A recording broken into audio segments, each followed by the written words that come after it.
MPG speak के साथ बिलाल गौरी आपकी खिदमत में हाजिर है। यक न शुद्ध दो शुद्ध, शायद इसी मौका पर ही ये मुहावरा इस्तेमाल होता है। तहरीके इंसाफ के लोग एक आसिम से तंग थे और अब एक और आसिम को चीफ तैनात कर दिया गया है। मेरा मतलब है कि लेफ्टिनेंट जनरल आसिम मलिक को डीजीआईएसआई बना दिया गया है, उनकी तैनाती हो गई है। 30 सितंबर से वो अपने ओहदे का चार्ज संभालेंगे। मेरा ख्याल है कि ये आज की नहीं बल्कि अब तक की सबसे बड़ी खबर है। और लेफ्टिनेंट जनरल आसिम मलिक जो हैं वो lieutenant general retired GM Malik के साहबजादे हैं। उनका मिलिट्री कैरियर कैसा रहा, क्या वाकई उन्हें जीएचक्यू से हटाकर एडजुटेंट जनरल के मनसब से हटाकर डीजीआईएसआई इसलिए तैनात किया गया है कि वो जनरल रिटायर्ड फैज हमीद के कोर्ट मार्शल की राह में रुकावट बन रहे थे। ये जो थ्योरी इस वक्त सोशल मीडिया पे ज़ेर गर्दिश है, इसमें कितनी जो है वो हकीकत है।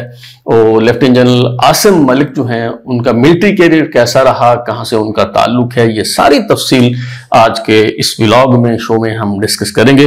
तो सबसे पहले तो मैं ये अर्ज कर दूं कि मैंने इस हवाले से 2 पेशन गोइयां की थी, 2 या 3 कह लें आप, और इन 3 में से 2 दुरुस्त साबित हुई हैं और एक जो है वो गलत साबित हुई है। तो जहां आप अपने तजिए पे क्रेडिट लेते हैं कि जी मैंने पहले बता दिया था, मैंने पहले जो है वो इस हवाले से बताया था और वही हुआ है, तो वहां जहां आपका तजिया, जहां आपकी खबर गलत साबित हो, वहां उसका भी खुले दिल के साथ जो है वो इतराफ करना चाहिए। तो मैंने आपको बताया था कि आईएसआई के मौजूदा director general lieutenant general Nadeem Anjum घर जा रहे हैं। वो 20 सितंबर को अपनी बेटी को रुखसत करने के बाद रुखसत हो जाएंगे।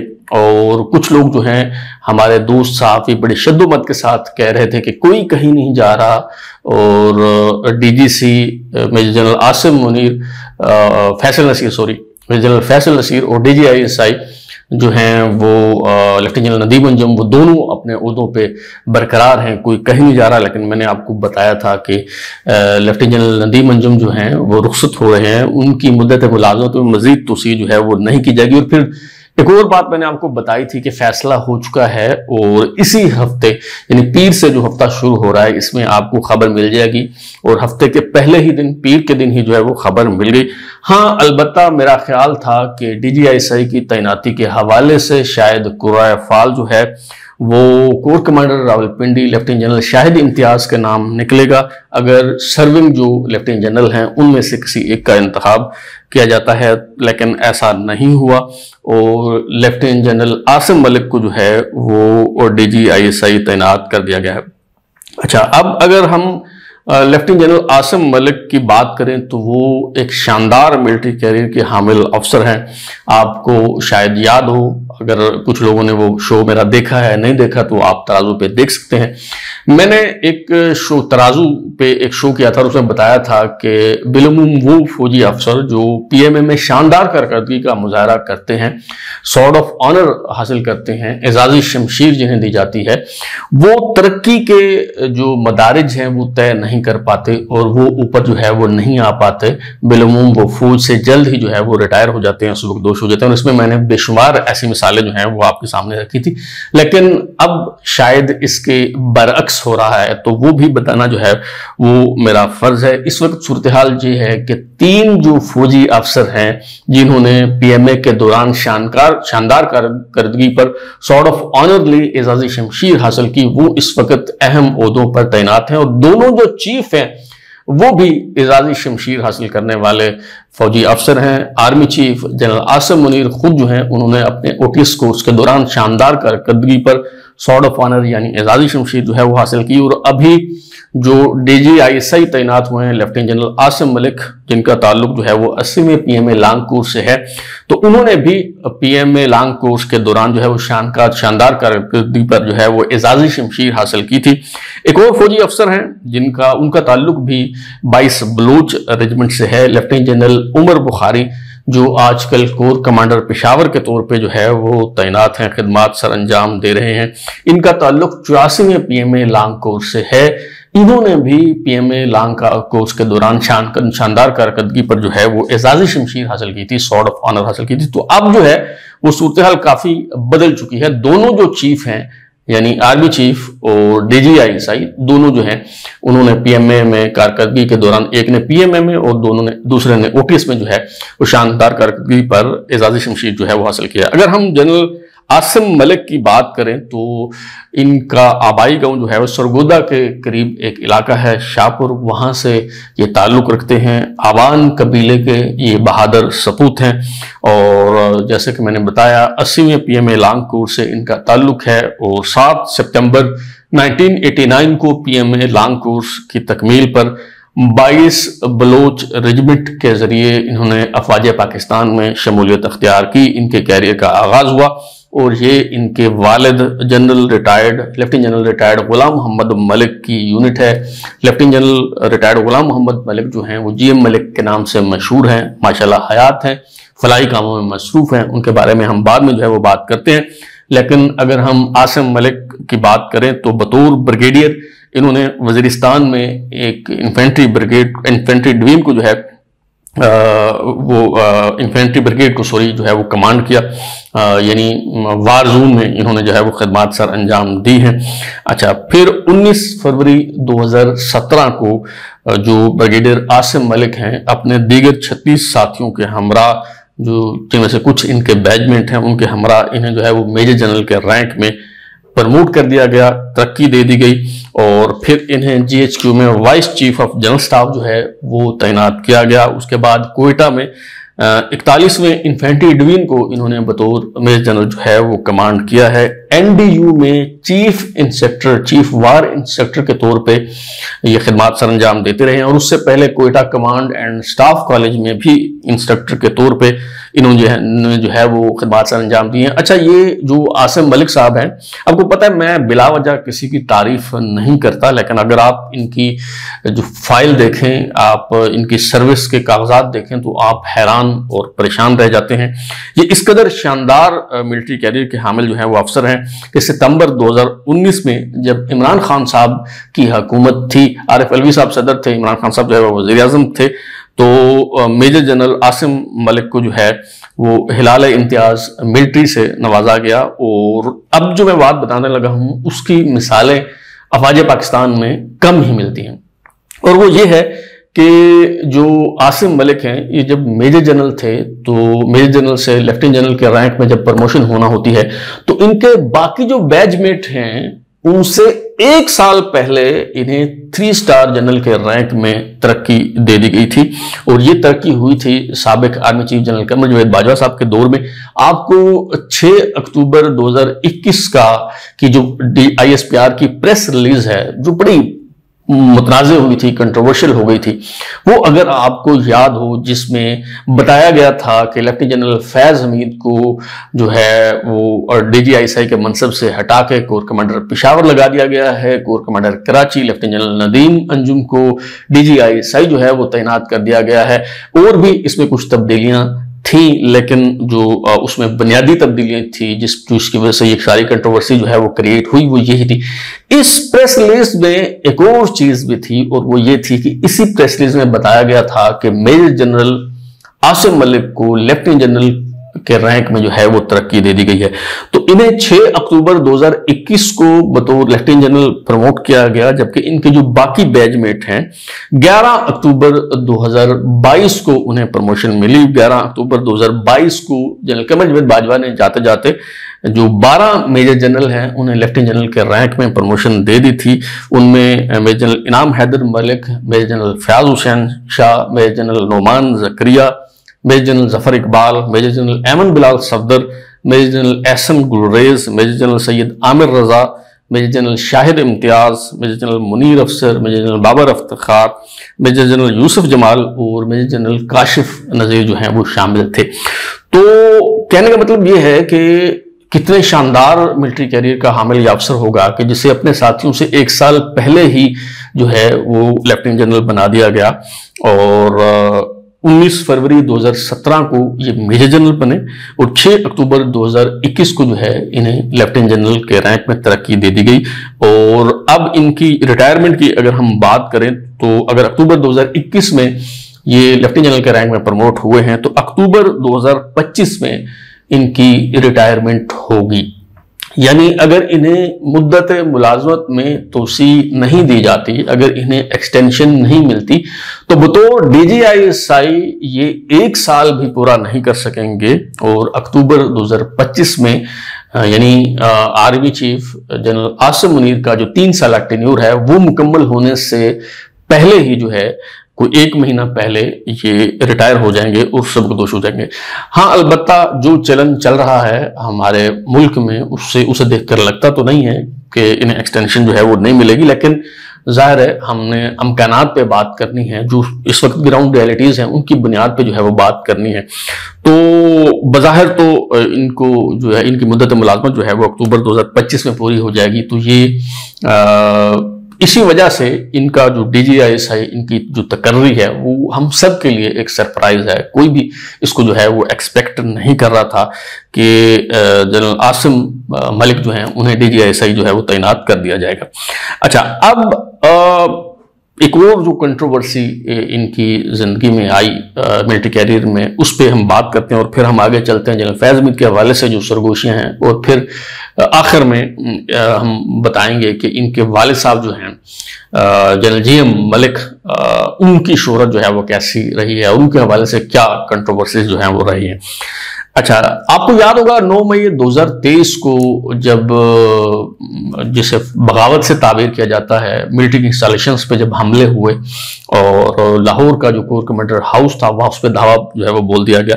तो उसके बाद जो कोर कमांडर लाहौर थे सलमान फयाज गनी, उन्हें जो है वो तब्दील कर दिया गया, उनसे जो कोर कमांडर का मनसब है वो वापस ले लिया गया और उनके खिलाफ कोर्ट मार्शल की कार्रवाई का आगाज भी जो है वो किया गया।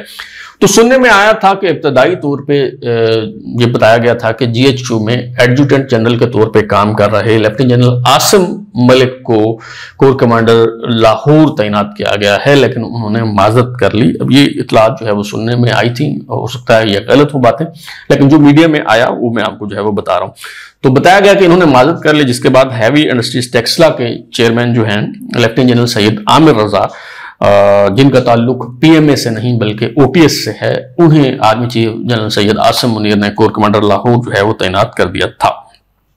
अच्छा, अब आते हैं इस कंट्रोवर्सी की तरफ। ये जो दावा किया जा रहा है कि जी इन्हें एडजुटेंट जनरल के मनसब से हटा के DGISI इसलिए बनाया गया है कि जी बतौर एडजुटेंट जनरल ये वो जो कार्रवाई हो रही थी, जितनी भी अकाउंटेबिलिटी होती है फौज के अंदर, जितनी भी अफसरों के खिलाफ कार्रवाई होती है, तो वो जो एडजुटेंट जनरल है वो उसका निगरान होता है, उसकी सरबराही में ये सारे मामला जो हैं वो होते हैं। तो चूंकि साबिक DGISI lieutenant general retired Faiz Hamid के कोर्ट मार्शल की कार्रवाई आगे नहीं बढ़ रही और इस वाले से पुरस्कार किस्म की खामोशी जो है वो छाई हुई है।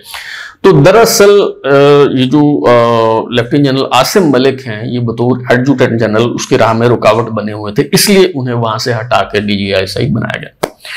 अच्छा, इसमें कोई शक नहीं है कि जनरल फैज हमीद का जो ट्रायल है उस हवाले से बहुत ज्यादा ताखीर हो रही है और पुरस्कार खामोशी भी है, लेकिन उसकी वजूहात कुछ मुख्तलिफ हैं और एक आध दिन में मैं कोशिश करूंगा कि हम इस पे बात करें और जानने की कोशिश करें कि क्या मामला है, क्यों अभी तक उनके खिलाफ फील्ड जनरल कोर्ट मार्शल की कार्रवाई जो है वो शुरू नहीं हो सकी।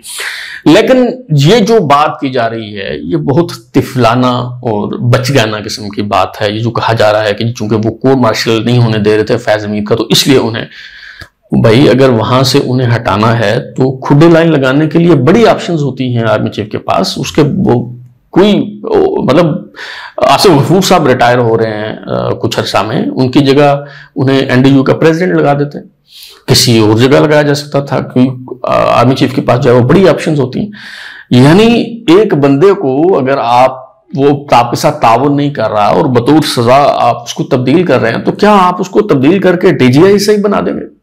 तो भाई इसे तो फिर सजा नहीं समझा जाएगा। आर्मी चीफ के बाद जो सबसे ताकतवर तरीन मनसब है वो DGI का ओहदा है, DGISI का। तो ये जो थ्योरी है ये बिल्कुल बकवास है, बेबुनियाद है और नाकाबिले फहम है। अब चलते हैं हम आखिरी सेगमेंट की तरफ कि ये जो DGISI हैं लेफ्टिनेंट जनरल आसिम मलिक, इनके वालिद साहब जो हैं लेफ्टिनेंट जनरल रिटायर्ड गुलाम मोहम्मद मलिक, जो GM मलिक के नाम से जो है वो मशहूर हैं। तो उनके हवाले से एक बात मैं अपना फर्ज समझता हूं बताना, जहां मैंने आपको ये बताया कि बड़े शानदार मिलिट्री कैरियर के हामिल अफसर हैं, वहां ये जो बात है ये भी बताना जो है वो मैं जरूरी समझता हूं। इनके वालिद साहब जो हैं वो एक खौफनाक किस्म की फौजी बगावत का हिस्सा रहे हैं। अगरचे उनके खिलाफ कार्रवाई नहीं हुई, अगरचे उनको रिटायर होने का मौका दे दिया गया था, लेकिन वो इसमें मुलव्वस रहे। ये बात है जनाब बेनज़ीर भुट्टो साहिबा के दूसरे दौरे हुकूमत की, और बेनज़ीर भुट्टो साहिबा की हुकूमत का तख्ता उलटने के लिए कुछ फौजी अफसरों ने फौजी बगावत का मंसूबा बनाया। और अगरचे इस मंसूबे के जो मरकजी किरदार हैं उनमें एक ब्रिगेडियर मुस्तनसर बिल्ला थे और दूसरे साहब जो हैं वो मेजर जनरल ज़हीरुल इस्लाम अब्बासी थे। और इन्होंने मिल के ये खौफनाक मंसूबा बनाया कि वज़ीर आज़म को, आर्मी चीफ को कत्ल कर दिया जाए, हुकूमत पे जो है वो कब्जा कर लिया जाए। तो ये दो किरदार थे जिन्होंने ये मंसूबा बनाया। लेकिन बगावत के इस मंसूबे में core commander Rawalpindi, lieutenant general GM Malik भी जो हैं वो शामिल थे। हाँ, अलबत्ता बादशाह जब उन्हें पता चला कि हवा का रुख बदल गया है, ये साजिश पकड़ी गई है और अब सबको लटका दिया जाएगा, तो उन्होंने पांसा पलट लिया, उन्होंने अपनी वफादारियां जो हैं वो तब्दील कर ली। ये बात मैं नहीं कह रहा, बल्कि इसके जो मरकजी किरदार हैं, जो मंसूबा साज हैं इस फौजी बगावत के, ये फौजी बगावत जिसे ऑपरेशन खिलाफत भी जो है वो कहा जाता है, उनका नाम, इसके मरकजी किरदार जो है उनका नाम ब्रिगेडियर रिटायर्ड मुस्तनसर बिल्ला है। और उन्होंने एक किताब लिखी है इस हवाले से, ऑपरेशन खिलाफत। तो उसमें वो क्या लिखते हैं आइए मैं आपको दिखाता भी हूं, स्क्रीन पर आप मुलाजा कर रहे होंगे और पढ़ के मैं आपको सुनाता भी हूं। तो जनाब ब्रिगेडियर मुस्तनसर बिल्ला साहब लिखते हैं कि 25 और 26 सितंबर की रात कर्नल लियाकत अली राजा कैद तन्हाई की वजह से हिम्मत हार गए और ज़हनी तौर पर टूट गए। उन्होंने आर्मी एजेंसी को ऑपरेशन खिलाफत का मुकम्मल मंसूबा बता दिया और तमाम अफराद के नाम बता दिए। इसके बाद आर्मी वालों ने तकरीबन 100 ऑफिसर्स को पकड़कर तफ्तीश की, यहां तक कि major general Ali Quli Khan DGMI, lieutenant general गुलाम मोहम्मद मलिक, कमांडर रावलपिंडी को भी गिरफ्तार करने के लिए गए। मगर जैसे ही उन्हें इल्म हुआ कि मेजर जनरल अली कुली खान उन्हें हिरासत में लेने के लिए आ रहे हैं, वो मोहतरमा बेनज़ीर भुट्टो के पास चले गए और खुद को इस मामले से पूरी तरह अलग कर लिया। इस वजह से लेफ्टिनेंट जनरल गुलाम मोहम्मद मलिक को गिरफ्तार ना किया जा सका। मगर कर्नल कियानी, जो कि पाकिस्तान मिलिट्री अकेडमी काकूल में लेफ्टिनेंट जनरल गुलाम मोहम्मद मलिक के कर्नल स्टाफ रह चुके थे और कर्नल इनायतुल्लाह के दोस्तों में से थे, को भी जेर तफ्तीश लाया गया। तो ये जनाब जो लिखा है ब्रिगेडियर मुस्तनसर बिल्ला ने core commander Rawalpindi, lieutenant general GM Malik के बारे में, उससे आपको बखूबी अंदाजा हो सकता है कि GM मलिक साहब जो हैं वो इस फौजी बगावत के मंसूबे का हिस्सा थे। लेकिन जब उन्हें पता चला कि ये साजिश पकड़ी गई है तो और उस वक्त के जो DGI थे मेजर जनरल अली कुली खान, जो बाद में लेफ्टिनेंट जनरल के रैंक में प्रमोट हुए और CGS बने, चीफ ऑफ जनरल स्टाफ, और जब जनरल परवेज मुशर्रफ को आर्मी चीफ तैनात किया गया और वो सुपरसीड हुए तो उन्होंने एहतजाजन जो है वो फौज पाकिस्तान से सुबकदोश हो गए। तो जब उन्हें पता चला कि जनरल अली कुली खान उन्हें भी गिरफ्तार करने के लिए आ रहे हैं, तो वो वज़ीर आज़म बेनज़ीर भुट्टो साहिबा के पास चले गए और उन्हें बता दिया कि जी ये साजिश आपके खिलाफ तैयार की गई है, ये इसके मरकजी किरदार हैं, मुझे पता चला है तो मैंने आपको एतमाद में लेना मुनासिब समझा। तो यूं बेनज़ीर भुट्टो साहिबा के पास जाने और उन्हें बता देने की वजह से उनके खिलाफ कार्रवाई ना हो सकी। और दूसरी बात यह थी कि चंद माह में ही उनकी रिटायरमेंट थी, तो फौजी क़यादत और जो सिविलियन क़यादत थी उसके जहन में ये भी बात थी कि अगर एक core commander lieutenant general rank का अफसर जो है वो उस पर फौजी बगावत का इल्ज़ाम लगेगा, उसका ट्रायल किया जाएगा, तो आलमी सतह पे पाकिस्तान की बहुत ज़्यादा जो है वो बदनामी होगी। और वैसे भी उन्होंने रिटायर हो जाना है, तो इसलिए जनरल GM मलिक के खिलाफ किसी किस्म की कोई कार्रवाई जो है वो ना की है। जनरल जीएम मलिक जो हैं वो रिटायरमेंट के बाद फलाही कामों में मसरूफ हैं और उनका ताल्लुक भी जो है उन जर्नलों में होता है, उनका शुमार जो सर्विस के आखिर में जो है वो दीन की तरफ माइल हो जाते हैं, मजहबी हो जाते हैं। तो बहरहाल ये थी कुछ को बैकग्राउंड था, कोई माजी था जनरल आसिम मलिक के वालिद lieutenant general retired GM Malik का, और दोनों चीजें मैंने आपके सामने जो है वो रख दी हैं। जाहिर है ये जो उनके वालिद का जो माजी है इसका कोई असर आसिम मलिक की जो सर्विस है, उसका जो मिलिट्री कैरियर है उस पर नहीं होना चाहिए। उनकी हवाले से कोई भी फैसला जो वो करना है वो उनकी कारकर्दगी की बुनियाद पे होना है कि एज ए मिलिट्री अफसर उनकी कारकर्दगी कैसी रही, और वो चूंकि बड़े शानदार मिलिट्री कैरियर के हामिल अफसर हैं इसलिए उन्हें डीजीआई से जो है वो बनाया गया। अब तक के इतना ही। बिलाल को इजाजत दीजिए, फिर मुलाकात होगी। अगर आपको हमारा शो पसंद आया तो उसे लाइक करें, कमेंट करें, शेयर करें, और हमारा चैनल सब्सक्राइब करने के बाद बेल आइकन यानी घंटी जरूर दबाएं ताकि आपको नई वीडियोस के नोटिफिकेशन मिलते रहें। बहुत शुक्रिया।